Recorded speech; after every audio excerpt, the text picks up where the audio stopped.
So Gus, having had a week to reflect on the Carlisle United game, what takeaways do you have from that match? Positive and negative. I think how we reacted to going 2 goals down was excellent. I think our overall performance was good, but I think if you give a side like Carlisle a 2-goal head start, it's a mountain to climb, and it's disappointing we've done that really, because I think overall our performance deserves something, but you can't really give yourself that pat on the back when you've given a team like Carlisle 2 goals lead, which is probably the disappointing part of it. But positives is that we reacted well, and I think we really put a good account of ourselves for the last 70 odd minutes of that game, and I probably, on reflection, unlucky not to come out with something in that game.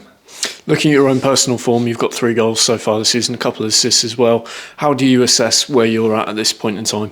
Yeah, bit in between everything really. I'm a bit annoyed I haven't got more goals, but at the same time it kind of hasn't been falling for me. As I feel like that Saturday a few have been going off the line, like I've been doing the same things, but it hasn't just been falling for me. So it's kind of just keep plugging away at it, keep getting myself in the areas, not kind of giving up on getting in the box, and hopefully then some goals will start coming again. But it's been different to last season where everything fell for me, and I think a few teams have kind of cottoned onto it now, and I'm being marked a bit better in the box, and I'm finding different ways to try and get on the score sheet now. And looking ahead to Saturday's game, obviously Yeovil Town, what are you expecting to face from them? Yeah, they're always a tough opposition. It's always tough to go down there. They always put a good crowd in there, and I think since I've been here and we've played there, it's never been really an easy game down there. So it's one of us, we want to try and bounce back. I know we've had a couple of poor results in the last week where we want to try and pick up maximum points. And then Saturday is the National League's day of action for the 3-Up campaign. How beneficial could a 3rd promotion spot be for the whole football pyramid? Yeah, I think it's massive. I think more than ever now, I think you see how competitive the league is. And I think you see that in the FA Cup. I think you see teams in our division beating League 2 teams comfortably all the time. And I feel like there's a lot of ambitious clubs in this division that want to be back in the league. And it's very limited to try and do that and achieve that. And we've just won automatic and playoffs. We saw it even last year and the previous years before that. It's so tough to get out of this division. You have to really go on a run over to win the league, or you have to fight 5 good teams that are all probably equally as good as each other to try and get up and go through the playoffs. So I think it'll be a massive occasion if it does happen, and I think it'll really benefit the football pyramid. Perfect, thanks Gus. You touched on a little bit there about the reaction on Saturday, and Kevin obviously praised that. In a team that's competing for promotion, how important is that ability and the drive to react so quickly? Yeah, it's everything really. I think if you want to try and do anything in this division, I think if you get too down on your losses and stuff like that, you'll soon find yourself in a bad bit of form and drifting down the table. I think the key thing is that we're in the playoffs. I think we looked at the table and we're a little bit adrift of the teams above us, but obviously a couple of games down on a few, and it's going to be tight. I think the league table shows that. I think if we can put a few runs together, we'll be right in the mix. And that match on Saturday was the first that DAZN decided to broadcast on TikTok. As a player, is that the sort of exposure that you welcome? I think it's just part of more and more the job nowadays. I think the way social media has kind of gone and the way it's promoted itself, I feel like you're in the limelight that little bit more now, and I think your responsibilities go up to do media stuff, whether that's DAZN coming in like you saw last week or our media team doing it. It's a big thing because people want to see what you're want to do, and it's good for players. But I think obviously some players welcome it, some don't. But I think that's just general how life goes. And for you personally, is that sort of an added responsibility or pressure that you enjoy, or how do you feel about that? I think it's just being myself. I feel like I said, I think some people enjoy it, but some people don't, and I don't see it as an added pressure or anything like that. I think it's just part of the job, and like I said, I think some people do enjoy doing that, and it's just their natural kind of selves. Others don't want to do that, and I think you'll see that they don't want to go on social media and stuff like that. So I do feel like there's some that will and some that won't, but I don't think there's any added pressure to it at all. And then travelling to Yeovil at the weekend, obviously they're not on best of form, what is tactically sort of going to be the key to beating them and getting back to winning ways? I think we always try and look after ourselves. I think the problem when you play a team that's struggling for a little bit of form is that they'll fight for everything to try and get 3 points or try and get a point on the board. So you're definitely going to have to match their spirit in that side. I've been in teams where we've struggled, and the key message is that let's try everything we can to try and get 3 points. So I feel like we need to make sure we worry about our quality. I think. But also, if we can match their endeavour, I believe we can come out the other end with 3 points. Gus, obviously after the game on Saturday, Kevin said there was a lot of pride in the performance you guys put in, having gone down and come back, get a goal and be the ones really pushing. What are the sort of positives you've taken from that game and been working on this week?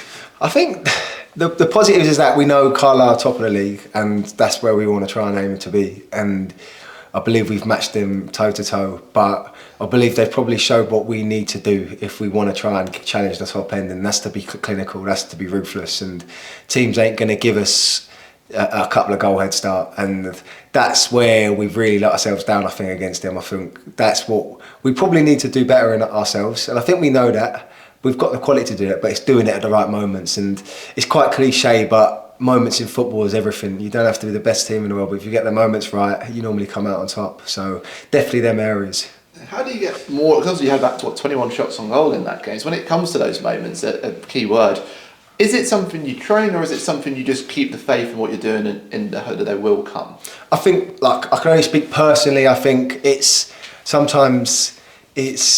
doesn't always go your way, like, and I know sometimes for myself, I know I got one off the line. I kind of go back to last year, and I scored a lot of goals, but I went 10 games without scoring, and no one probably ever remembered that, and I remembered it because I couldn't believe it. And sometimes it's one of them of, you have to personally keep going and going and going, and hopefully a deflection goes in or something just changes your way. But I believe it is a bit of confidence, and sometimes in games it's just taking an extra second to just compose yourself in the box, and it is probably the hardest thing to do is score a goal in football. So to make sure we can try and achieve that, I feel like we need to have a little bit more composure in the box as a team, as well as myself, to try and help each other out as well to score. Yeah, you mentioned goals, but your last one was in the Halifax win back in September. But I suppose you saying yourself, you're a bit annoyed you're not on the scoreboard more yourself. But is it also a sign of perhaps there's more attacking options up there as well, as the fact that the forwards are taking the lion's shares of the goal at the moment? Oh, for sure. I think it probably stood out last year. We were missing, like, we were not scoring enough goals in all positions, and I think